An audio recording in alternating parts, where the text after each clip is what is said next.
আসসালামু আলাইকুম। কেমন আছেন সবাই? আশা করছি সবাই অনেক ভালো আছেন। আলহামদুলিল্লাহ আমিও অনেক ভালো আছি। আমি আজকে আপনাদেরকে রান্না করে দেখাবো নড়াইলের বিখ্যাত সজনে ডাঁটা।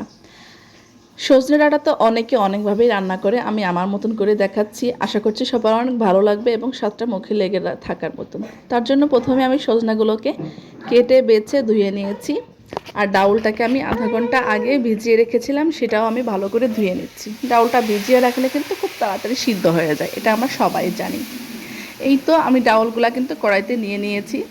আর হচ্ছে আমি এক মুঠো পরিমাণ রসুন আর পেঁয়াজ কুচি করে নিয়েছি। আমি এখানে কিন্তু পেঁয়াজের থেকে রসুনটা একটু বেশি ব্যবহার করেছি, ঝালটা আমি অল্প পরিমাণ ব্যবহার করছি, কারণ আমার বাসায় ছোটো বাবুরা আছে, তারাও এটা খুবই পছন্দ করে।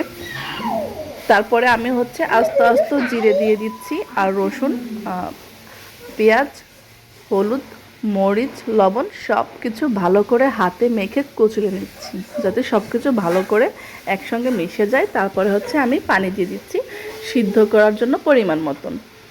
অপেক্ষা করব ডাউলটা সিদ্ধ হওয়া পর্যন্ত।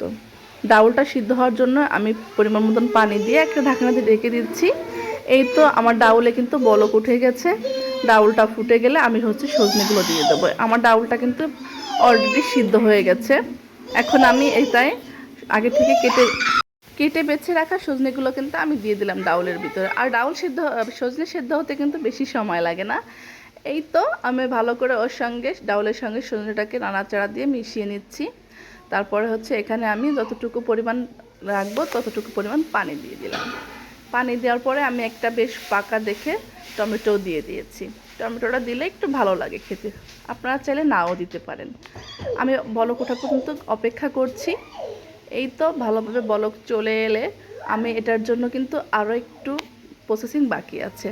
আমি ওখানে কিন্তু বেশি করে রসুন আর হচ্ছে পেঁয়াজ দিচ্ছি, অল্প পরিমাণ রসুনটা একটু বেশি করে ভালো করে তেলে একটু ব্রাউন কালার করে ভেজে নিচ্ছি। এটাই কিন্তু এই ডাউলের মেইন টেস্ট বাড়াবে কিন্তু এইটাই।